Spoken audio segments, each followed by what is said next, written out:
Sublime magnificence.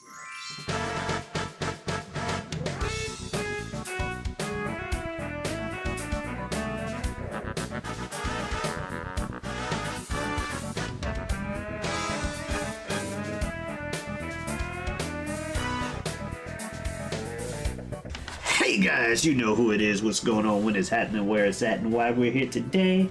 How you doing? It is I, the sublimely magnificent big ugly himself, Omari Ellis Feo Grande on YouTube, back with another episode of This Guy Hasn't Seen podcast, where we trade movies back and forth. And as usual, I am joined by my co-host, my running mate, one of my best friends in the world, El Director himself, Bill Smith. Thank you for having me back, as always, Omari. It's wonderful to be here. It is the best thing. It's the best thing. I've told anybody listening, find somebody, do a movie club. It's so fun. Yeah, I agree. And this week we've got another one, like I said at the end of the last episode, what's becoming a rare suggestion by me these days. Battle Royale. Battle Royale was 2000 film, not rated here in America, but rated R15 in Japan. In the future, the Japanese government captures a class of 9th grade students and forces them to kill each other under the revolutionary Battle Royale Act. Director Kinji Fukusaku, writers of the same last name, and it stars Tetsuya Fujiwara, Aki Maeda, and Taro Yamamoto. Omari, I'll just say I had heard this film. I knew of its existence, so it wasn't one of those where it's just like completely. I didn't know this thing existed. Yeah. Curious why you chose to throw this one at me. This movie, I saw it initially about 18 or so years ago, going to college. Going to college and meeting some friends down here, and they were a lot more educated on things Japanese pop culture and everything. And it was 18 years ago? Roughly. Rough. Or no. A long time ago. Damn near. I don't know. I sometimes forget how old I am. The bottom line is, long ass time ago. You're not like 43. That's more than 18, but yes. Anyhow. Oh, when you were 18. I thought you were saying 18 years ago. What's 18 plus 18? What? What's 18 plus 18? It's 30. I don't know. Why are you mapping me on the live on the thing? Cause now 36. Yes. Oh God, that was 18 years ago. See, why are you mapping me? Because you called. You could have just said because it was 18 years ago. You literally could have just answered me with because it was 18 years ago. I wanted you to come to the realization I did when I said 18 years ago of, God, that was 18 years ago. It's too long ago. Yeah.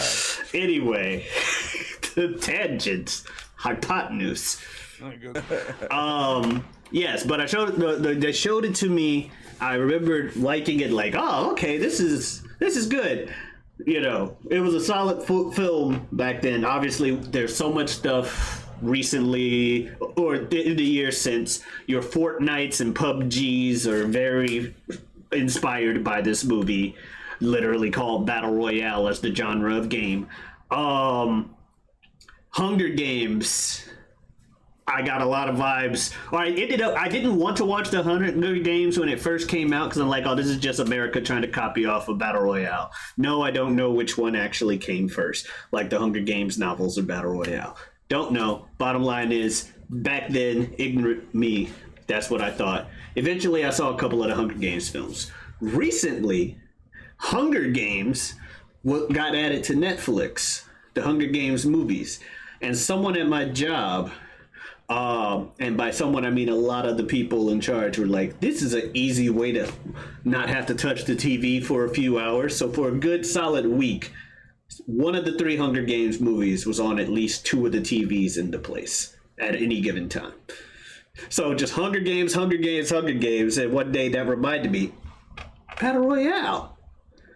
That's something Bill may not have seen. Let me see. I don't know if this is one of the things, because I remember early on when I was trying to think of like Japanese shit, the things I'm like, people that don't watch Japanese shit, they ain't seen this, seen it, this, seen it. Oh, okay. And so we're kind of like, wait, maybe he hasn't seen Battle Royale. You said you didn't have it, that if you had, it wasn't a big memory. It was enough to where it would still be worth the suggestion. And so, with all the action stuff we've had recently, and the vague memory I had of this, I'm like, let me suggest Battle Royale. So, what is your experience with this movie, or if you haven't seen or have? No, I for sure had not seen it. Okay. For sure had not seen it. I had, it had been on like a list in the back of my mind of things to watch. I had almost hit play several different times in my life. At the time, I remembered it exclusively living on Netflix for a really long time, and they only had the Japanese audio version with subtitles, as I've expressed on this show before.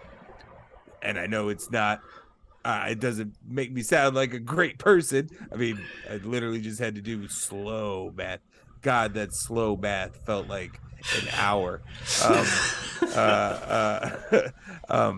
Yeah, I'm not, I'm not that quick up here, and I will read a movie if I have to, but usually I would prefer not to. And we'll get into that because we ended up watching actually a dubbed version, not of my choosing. It was just the first one that was available to me. Yeah. But at the time, I could only ever find a subbed version. And so there was always something else because the internet is endless. My experience with this movie, what I knew about it, and what I was expecting was when Hunger Games came out, like you just said, and all of the all derogatory nature intended nerds in my life at that time, and I say that with all meaning intended, because I am also a nerd, but these were nerds who were like, meh, Hunger Games. I remember when it was called Battle Royale, and the Japanese made it first and better, like all over my ears back in that day. And it was an easy target because it was also marketed as a girl movie. Like, it had the girl power element. And so like the male nerds in my life were just fucking Battle Royale, Battle Royale. So honestly, it kind of burnt me on it for a little bit because I was like, I was always the dude quietly on the up against the wall, being like, I've watched the Hunger Game movies and they're not bad. They're all right. My mom really likes them. I've been like that with some other things as well, where it's like, oh, we don't like that around here. Oh, I was unaware. So yeah, it was always kind of like, okay, so it's that movie. I'll get to it eventually, and just never pulled the trigger on it. Yeah. Yeah. Okay. And I want to say right away, as I'm talking about that crowd, that is a complete and utter bullshit concept. Like, yeah, they're similar. Like, yeah, Hunger Games. They're different enough. If the books came out afterwards, then yes, they took that idea of kids battling to the death in an enclosed area and were inspired. But I mean, the Hunger Games is about like A whole politics bunch of of an other shit. apocalyptic society and Yeah. the different leveled classes and the fact that the whole battle royale scenario is also a reality, is like the world's greatest most popular reality TV show. Yeah. um there's all kinds of layers that make it like, not, this is not just an American carbon copy of a foreign film.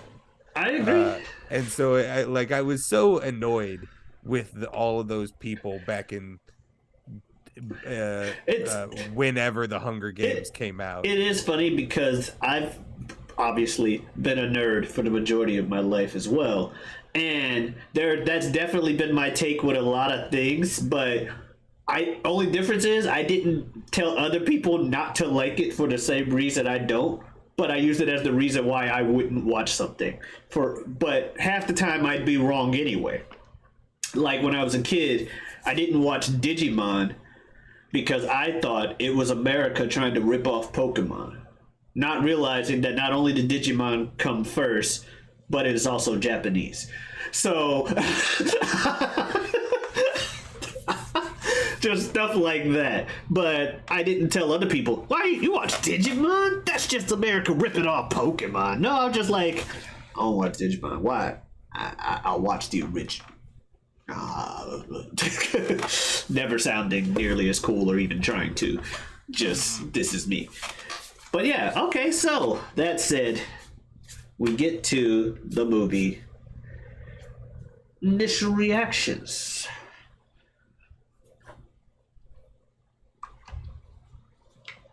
The score of the title cards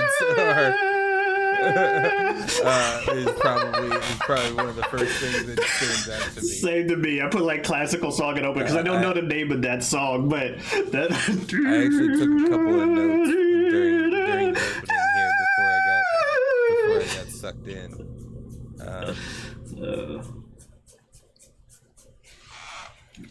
So okay. So my first issue with this movie is that they're not explaining the scenario well enough, in my opinion.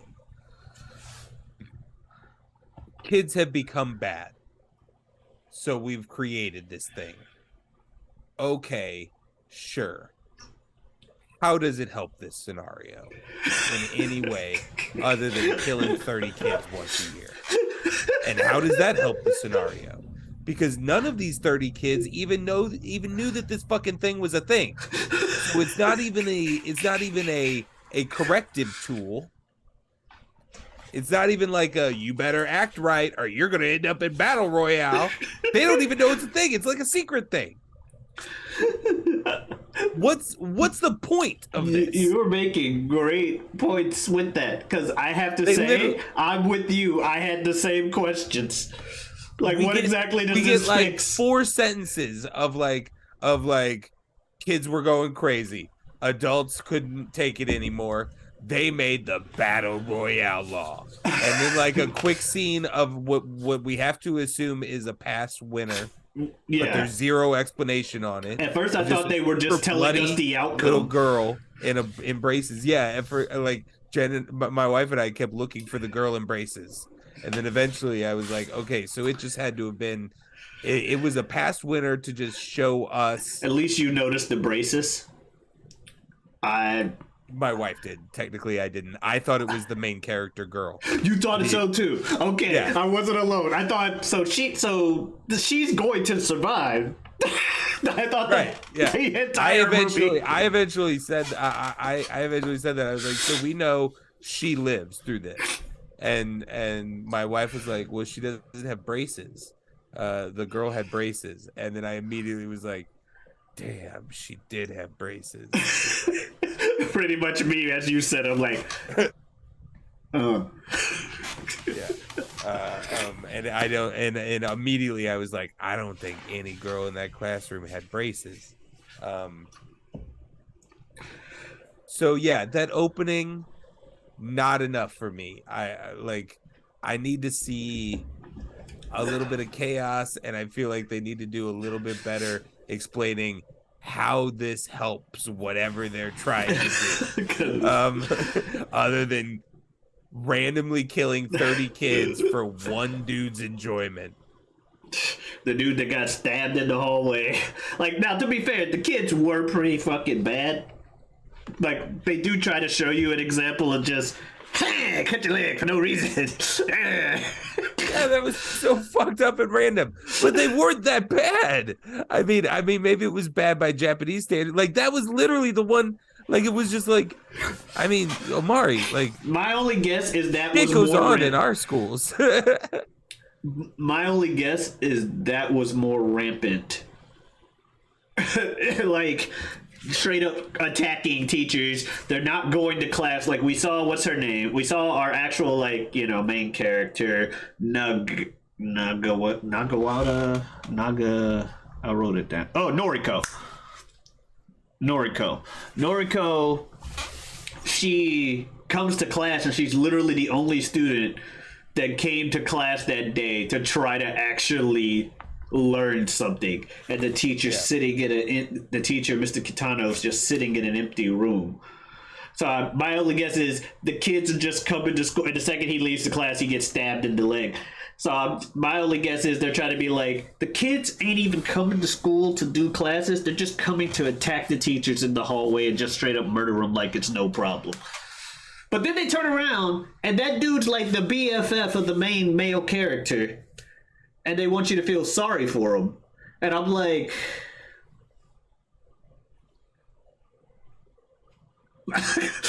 That was the weird part about it, is that he was so sweet in the bus scene before that. And then he just cuts a dude's leg. It's like, what? Yeah, and like that bus isn't a bus of chaos and rowdy children. It's a bus of children.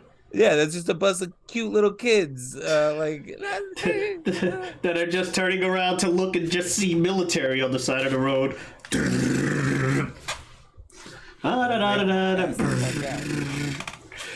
Yeah, they all pass out and everything. Main character sound. Now, so you mentioned, we'll go ahead and get it out the way. We watched the dub. We both kind of watched this semi last minute, and the version we found had the English dub.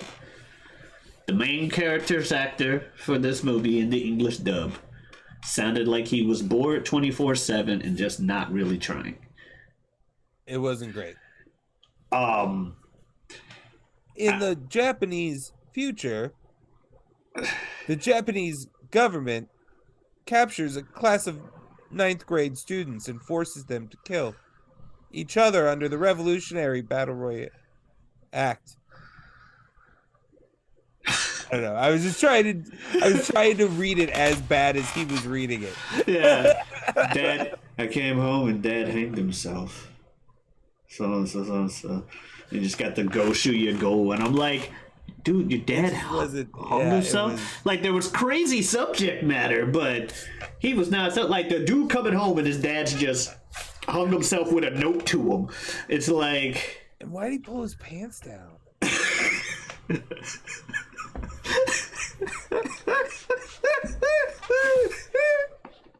Asking the real questions. For real, why did he pull his pants down?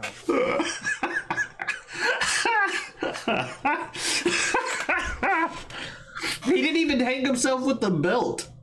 No. Hung himself with an extension cord. Reason for it. His pants should be up. He wrote his son a note knowing that his son would find him. Why did he? Why? What? And you're not going to waddle around the house as you're compiling your toilet paper note and rigging your electrical wire, which means one of the last things you're going to do is pull your pants down and then jump. Why? Omari? I don't know. I don't know. I feel bad for laughing at a scene wherein the man has murdered himself. But you listened to the same conversation I just did. You get it. Anyway, that was fucked up for the main character, Shuya, also known as like Narahama or Narahana.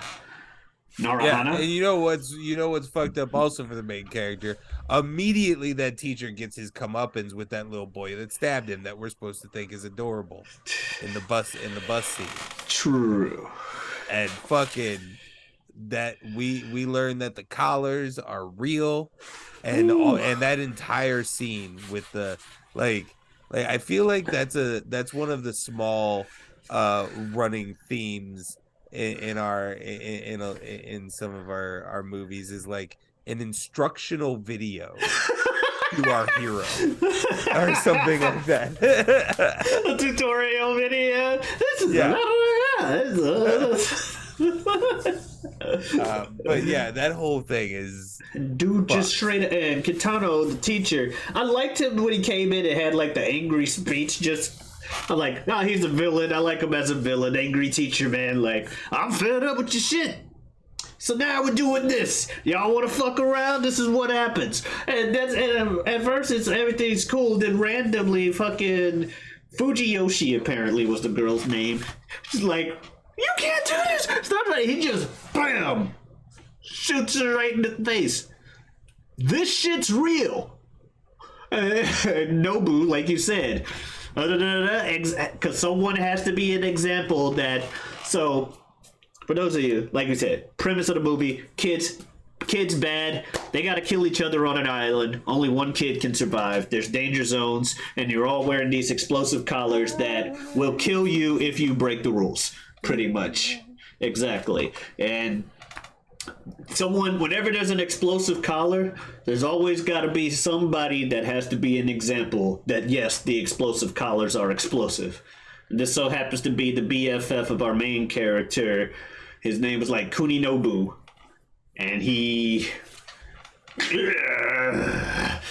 it just dead. And he's like, by the way, Shuya, I had a crush on Noriko. Protect her, buddy. And it's just like, well, fuck. But let me tell you, when they go into that class, you can tell what characters are like gonna. It's something I've noticed when I've seen other people watching animes recently. It was a concept that I've always been aware of, but have started to take notice of. Yeah. When you're early in a movie or series and you got a bunch of people in the room and just character or outfit design tells you who matters. And there were two niggas that were dressed way differently than everybody else, where even if they didn't cut to them specifically, you knew these motherfuckers were a different breed. Yeah, one of them straight out of an anime. Like literally straight out of an anime. I'd argue both. They were some anime ass characters, and it's just like, oh no, they real. I don't even remember. And I learned real quick that while I remembered that I watched this movie, apparently 18 years is long enough to forget everything about it aside from I've seen this before. So it was like watching it anew, but I knew I had watched it. So yeah, I was like, I didn't remember what they did. I just knew like, oh, these motherfuckers is real. We got the man in black, Kiriyama, and we got the guy with the headband, Kawada. And I'm like, these motherfuckers is gonna be real. And sure enough, they're one of the first two to go. And you get a bag with a random shit in it, including a random weapon. Kawada comes back and like, nah, I want a different bag. Without opening his bag, he's just like, I want that bag instead. Okay. And meanwhile, Kiriyama also just... I don't think the man has a single line in the movie. No, he might have a single line. I think he tells Kawada to get the fuck out of his way at one point. But for the most part, he's just smiles and noises. But he just walk out there trying to look cool as shit in his like all black. Man, he has very little dialogue. I didn't even clock that. Kudos. Yeah, he has very little dialogue. I'm thinking maybe there's something He might have said something in the Mitsuko scene as well. True. Like, I don't think I'm not willing to say that he's a silent character, but you're right. He has very little dialogue. You don't think of him talking. No. But he also doesn't really need to. He's like there's the one moment, we'll jump into standouts. Sure. When the two girls are halfway up the mountain, and I guess one of them in their bag was given a megaphone. I don't know what that's supposed to be used for, other than what they used it for. The item some of these people or get. Maybe they're like a cheerleader. I didn't know. I didn't. No, I think her item might have been a megaphone. I mean, Noriko's was binoculars. Right. Have fun. Right. So there's those two girls up there on the mountain, like, hey, we're calling for peace. Anybody who wants to join us, come up here. We'll figure this all out together. That we can do this. Yada yada yada. Fucking Man in Black shows up there, and he ices both of those girls, and he walks over to the megaphone, picks it up, grabs it, and then does not speak into it, does not say a word, just holds it up to one of the girls' faces as he so she can get one last scream gives her on the a full megaphone. another round up her torso. Yes. So like, there's some graphic rough scenes. Yes. So Kiriyama's weapon happened to be an automatic rifle, because that's fair. It was his first scene. Technically, his first weapon was nothing but a fan. He was given a fan. He was? Right, and then he was captured by the gang. I thought the gang surrounded him, and that's when he's like, by the way, my weapon's a fucking rifle. No, they had rifles. Oh. They had rifles. They had him, and like, they're marching him up. One of the cronies hands a guy his bag, and then he's like, whoa, what were you gonna do with this? Blah blah blah blah blah. Oh, okay. And then the submachine gun is with the dude that's behind him, and he grabs that dude's arm. And just goes. Brrr. I missed that detail. I just remembered the. Brrr. I thought he just like. Yeah. By the way, my weapon's been a gun. So just immediately in that moment, he gets the submachine gun, a pistol, 2 grenades. They had all the heavy artillery. He just killed like 8 people at once. He just sweet. He indeed is not to be messed with. Who would have guessed that this guy who looked different than everybody was also built different than everybody? He's here, and we find out later, Kawada just mentions, this nigga signed up for the Battle Royale on purpose. He just volunteered for it. He knew what he was getting into and said, sign me up. I just want to kill bitches. So yeah, that was crazy. Mitsuko is another character. So he ends up being a villainous force throughout the movie, Kiriyama. We're just jumping around and saying like stuff. But there's another character, Mitsuko. Yeah. Who is another villainous force. She has the power to hop space and time. Because that bitch is all over this map. All over this map. Basically, she puts in fucking work.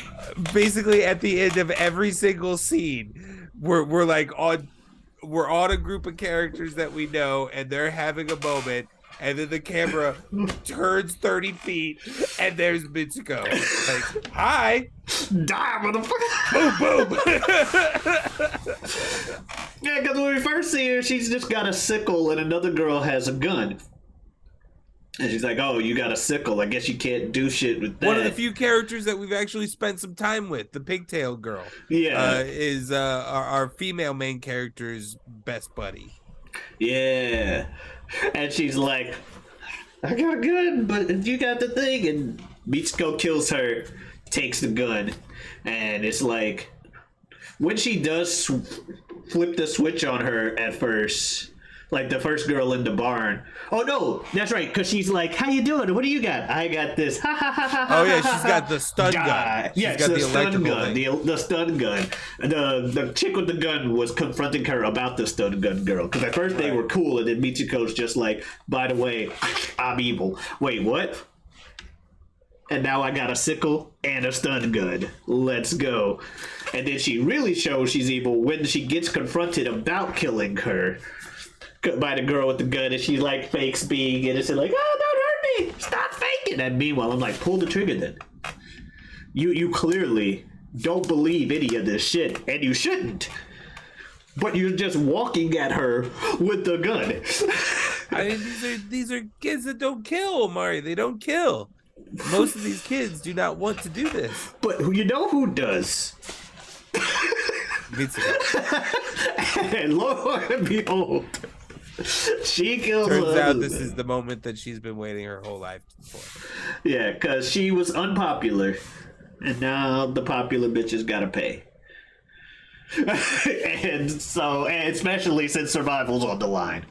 But meanwhile, she uses the same exact taunts that the popular girls use to Noriko. Well, yeah, because now she's in a position. It's that whole now you're in the position of power. You're gonna treat others the way you were treated when you were like down below.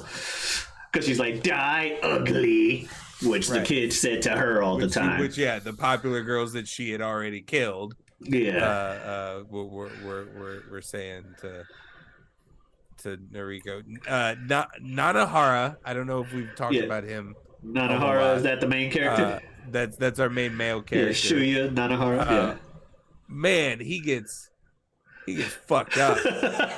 He spends the back half of this movie a broken man. But he got what the kids call. Have you heard the term Riz? I'm not sure if I've used it on here before. Apparently, it's game style. You know, the chicks love this dude. Damn, dude's got Riz. That's how they use it. This guy definitely had it, because damn near every female character in this movie had a crush on fucking Nanahara. They're just like, "You like him too? You like him too? You like him too?" But he gets saved by the house of girls that like him. Except, which you want standout moments? The lighthouse. The lighthouse. The second that spoon went into that girl's mouth, I yelled out, "This is about to be a chain reaction of chaos." This is about ready to be a chain reaction of chaos. And then sure enough, the second she dies, it's an immediate no one trusts anybody moment. And yeah, they just completely fill that thing with bullets. The only person who doesn't even get a drop of blood on her is the person who actually put the poison in the food, because she was going to try and deliver it to the boy. Because the guy she liked, died trying to kill him. Yeah. And it backfired. She's like, "But I actually liked all of them." And in her guilt, she took her own life. Very crazy scene, very graphic, like the majority of this movie. Yeah.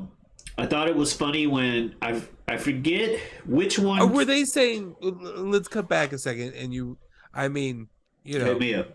Maybe you need a little spoiler tag on the front of this episode that there's going to be a lot of talk of self-murder. Fair. In this episode. But it's just a plain fact of this movie and Japanese culture in general, in terms of comparing it to other societies in across the globe. And there's a fair amount in this movie. I wanted to ask you, are we supposed to think that those random couple also hung themselves are we being told by the movie that that's another one of Mitsuko's murders, and that she decided that she was going to hang them as a couple together? Oh, that's a good question. Because I think I know what you're talking about. As I feel like it implies that she did it without directly saying it, but then the shot of them actually in the moment, it doesn't. It feels not like it feels like something that's more them choosing. Yeah, I think they chose. Because I think there was more than just the one girl. I think quite a few people probably were just like, this ain't for me.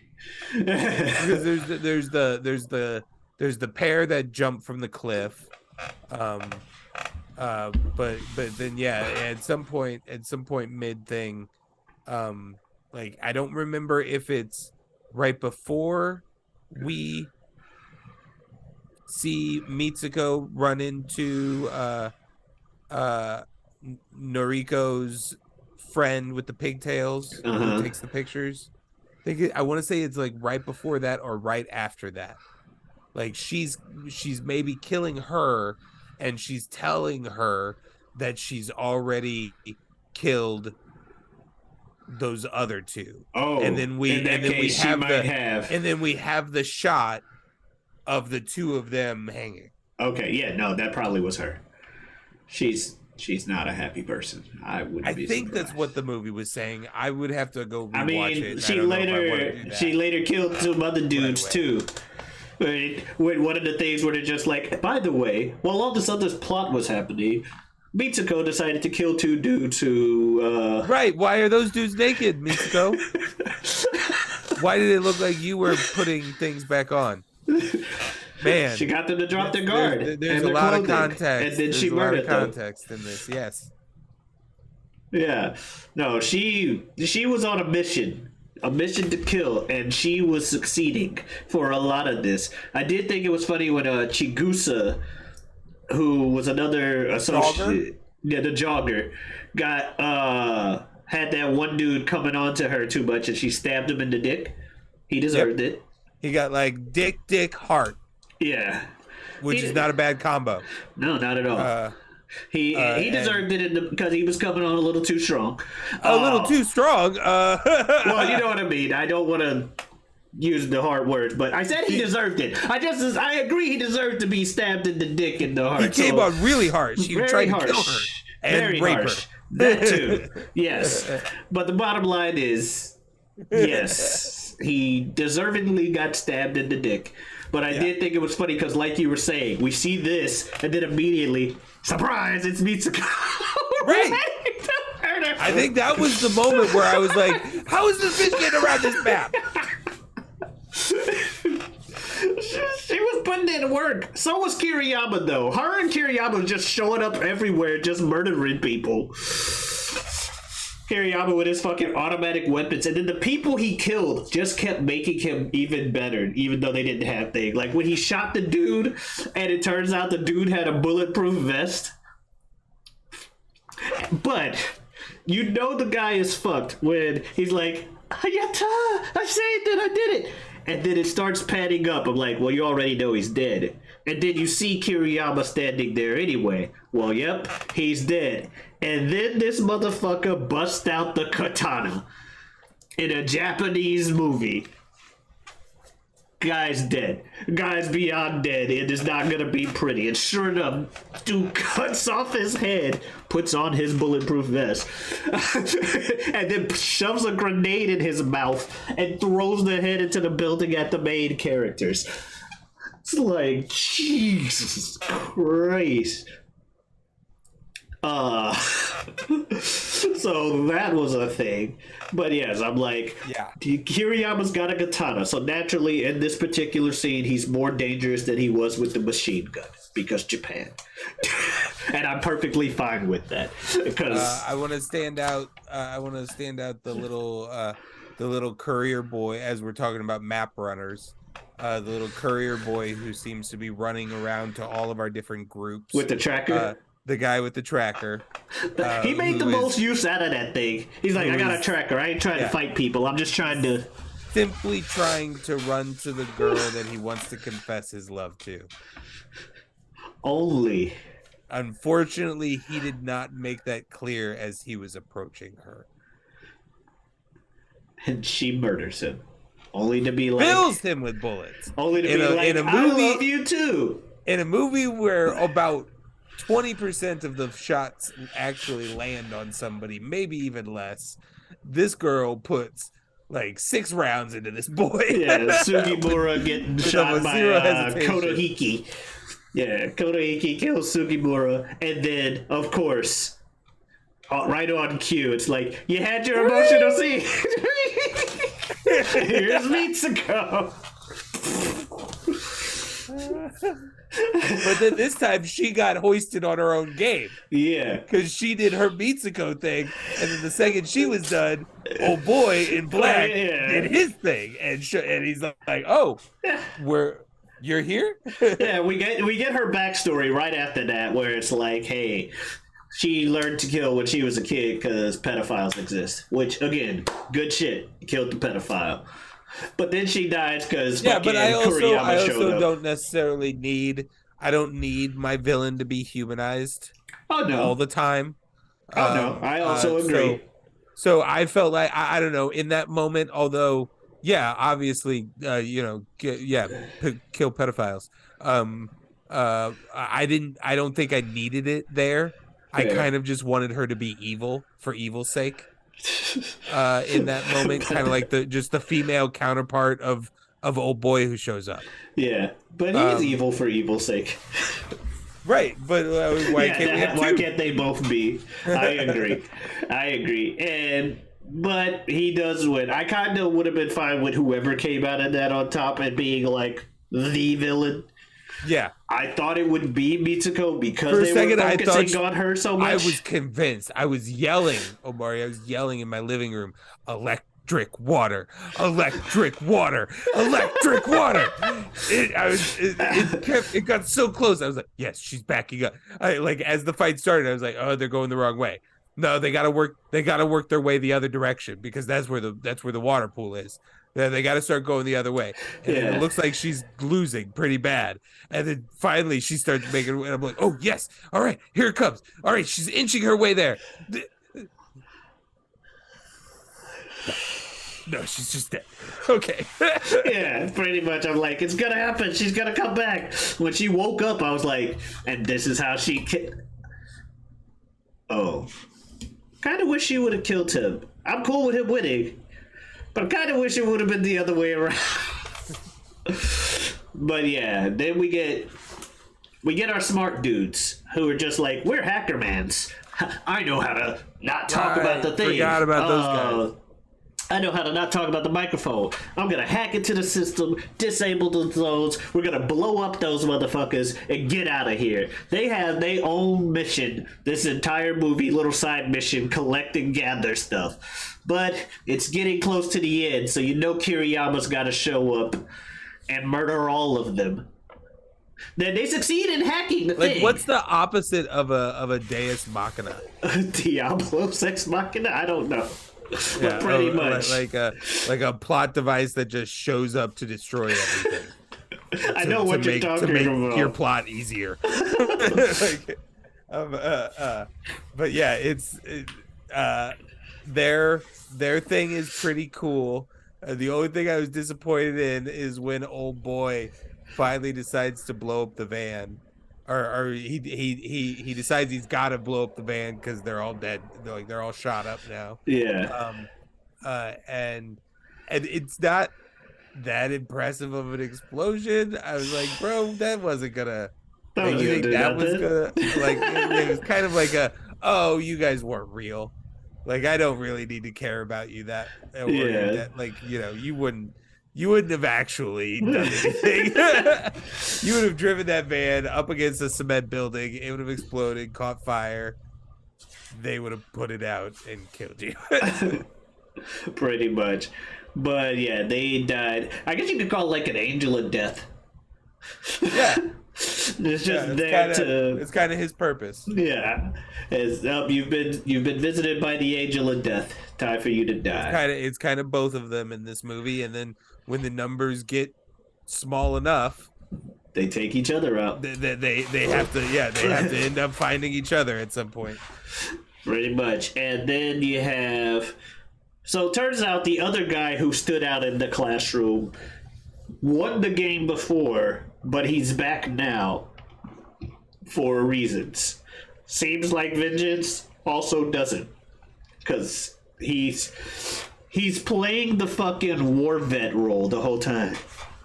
I did this before. Da-da-da. Smoke a cigarette and say something deep.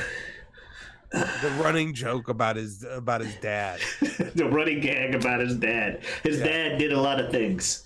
Yeah. My dad was a doctor. My dad was a chef. Of course, my dad was a doctor. Why wouldn't it be? My dad was a chef. Can you drive this boat? Well, I should. My dad was a fisherman.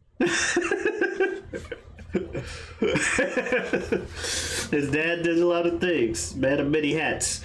So, but he had the whole thing where he's like, I had a girl. Her name was Keiko. She smiled when she died. I'm trying to find the meaning of that smile.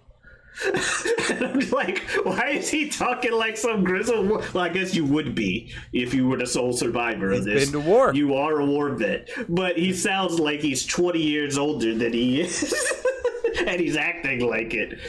But he ends up being a good guy and helping the party to the end. And because I was convinced the whole fucking time, because I didn't notice the braces, that him and Shuya were both gonna die. Oh, right. Did we have that moment on camera or off? We had it on. We were talking about braces. We were talking about that on Yeah. camera. Okay, yeah. Okay, so this entire time, you were just like, all right, well, this bitch is going to be the only one who survives. Yeah, especially once it was down to die? just the three of them. I'm like, so they're walking to this cliff and they're sitting here talking. Shuya and what's his name are both too beat up to do anything anymore for real.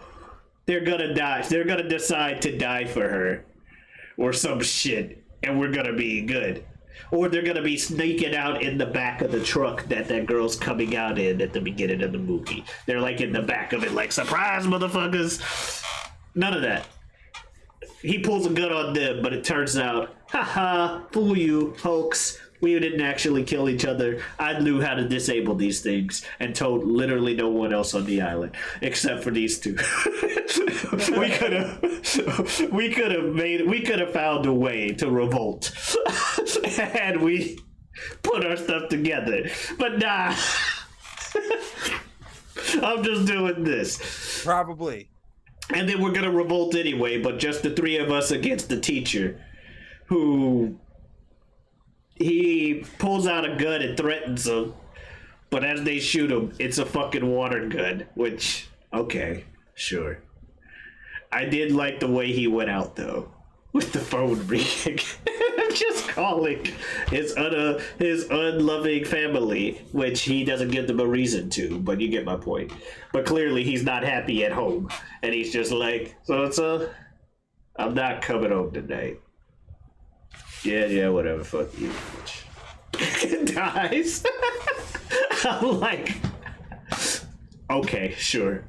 I'm with you. There's a lot missing for reasonings in this movie for why people are doing certain things, like why Battle Royale needed to be a thing. What is the teacher actually trying to accomplish? Because he kind of knew the three of them were living. And all of that. So I'll agree that was weird. And then he had like the art painting with fucking Noriko in the center, and I thought that was weird. I thought a lot of the stuff with the teacher was weird. The painting was weird. The dream with the popsicles is extremely weird. Yes. Yeah. There's some weird parts. Yeah. That I will perfectly agree with that. But yeah, if you had a chance, what part would you want to sink your teeth into? I feel like the most fun would be a fucking like Kuriyama, or I'd have fun doing the Kagawa too, the edgy I've been here before type deal. Those would be cool. If I ended up being either of those, I'd probably be closer to cast to good guy Kawada, given my typecasting. But I think I could have fun as Kuriyama. I think Kuriyama would be the more, or Kiriyama would be the funnest, would be the fun one for me. I really wouldn't want to be a Shuya. He's kind of, eh. Yeah, he endures an ass whooping throughout the movie, but he's just kind of, I'm the good guy. Right. I like the characters with character in this movie. The teacher would be fun too. Just being Teacher bad. would be a lot of fun. I wasn't thinking about the teacher. The teacher would be a lot of fun. I kind of want to. I would just like to die on like with a squib or like with an arrow prop. Like it didn't happen to a male, but that girl got the arrow through the neck. That's pretty cool. Arrow to the chest. I'm not so much worried about screen time. I would love to have one of the like the moment deaths. I'll agree. That doesn't involve self-infliction. Yeah, a moment death would also be really nice. Not a yeah, exactly. That doesn't involve auto termination. Yeah. So that's Battle Royale. Got some final thoughts on the movie? I enjoyed it. I enjoyed it quite a bit. It was really entertaining. I also was very interested on how artfully shot they attempted to do some things. Like it wasn't just super standard, but then sometimes that they would go pretty standard.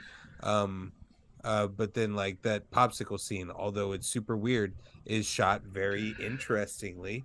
Um, so they're doing some interesting things. They're taking some chances. The concept is obviously incredible, and why it's been copied and pasted over onto 100 other different templates. So that's obviously the big selling point here is that just kind of that initial concept of the kids trapped on the island. Um, all in all, I enjoyed myself. I don't think it was the I think the hype of Battle Royale in the early 2000s Yeah, was a little higher than it should have been for what I just watched, I'll but that's agree. just my personal preference. I'll agree with that. I'll agree. It was probably not the super duper like it had been hyped up, or even I remembered it in high regards. You know, remembered even favorably, if you will. Remembered favorably. But yeah, with you, I didn't. I enjoyed it, but I noticed more of its flaws this time around that we've gone over. The plot could have used tad bit more explanation. Just a few things here and there to make sure we know why we're here, what we're doing. Maybe remove some of the weird, like I'm still not sure about the popsicle thing. I know during they try to have a requiem conversation between him and her, where he's like, "I appreciate you actually coming to class that day," but then he ends it on the weirdest note to where I didn't want the scene at all. He's like, "What should an adult say to a student?" And I'm like, That's how the movie ends. and I'm like, I'd rather you not have explained that at all than have the movie end on what should an adult say to a student? And then the words, what should an adult say to a student, come up on the screen. I'm missing something. I'm missing something. I'm missing maybe that's language Maybe. barrier, not Maybe. lost in translation thing. But yeah, aside from like the weird moments Weird. like that, I enjoyed it. Yeah, I had a good time. So yeah, so Bill, what are we watching next week? Well, let's see. I was digging into my list. I think I'm going to pull out a big gun that we didn't end up pulling in the Oscar season, and I might have regretted it. But at the end of the day, Omari, we haven't talked about it, but as we are recording this right now, and I'd hate to timestamp it, but we just got to acknowledge it because of how important it was in our award season segment that we did. But the Oscars was this past Sunday, and Everything Everywhere All at Once cleaned up. They Rightfully got so. Best Supporting Actress, they got Best Actor, they got Best Supporting Actor, they also got Best Director, they also got Best Original Screenplay, and they got Best Picture. They also got Best Editing. The movie fucking cleaned house. I think they only lost one Oscar that they were a category that they were nominated in. And then Stephanie Hsu also lost because Jamie Lee Curtis from the same movie won. So we got to acknowledge that because that was our banger coming out of award season. That was your and I's both of our votes for like the best film we had watched in that stretch. So that was my vote for the best film objectively. Right, we all know. My subjective one still got an Oscar apparently for best song. Correct. And not to for RRR. Correct. Yeah, that is yes. They won best original song for a motion picture with Not to, which is awesome. Yeah, making it a perfectly fine submission for award season. There you go. So anyway, we're gonna pull out a big one because I found out just this weekend that my wife has also not seen this. So we were going to be watching it in my household regardless. So next week we are going to watch Steven Spielberg's Jaws. Bum, bum, bum, bum. We both went to the same guy. But yeah, so looking forward to it. Looking forward to it. Yes, if you want to see more of our stuff, including, like we just mentioned, the Everywhere All at Once and Everything Everywhere All at Once movie, we have reviews on that as well as RRR on this channel. You can also find me elsewhere on YouTube on the Whatever We Want podcast with new episodes every week, every Wednesday with a friend of mine and friend of the show's Super Jazz. There we have it. You also can find me on Twitter and Twitch at Giotavi. That is GIOTAVI. Come on in. Step on by. Thank you very much, good sir. Bill, you got anything you want to say to the folks? Any shout outs or anything? All right. Well, guys, you have a good one. Adiosness.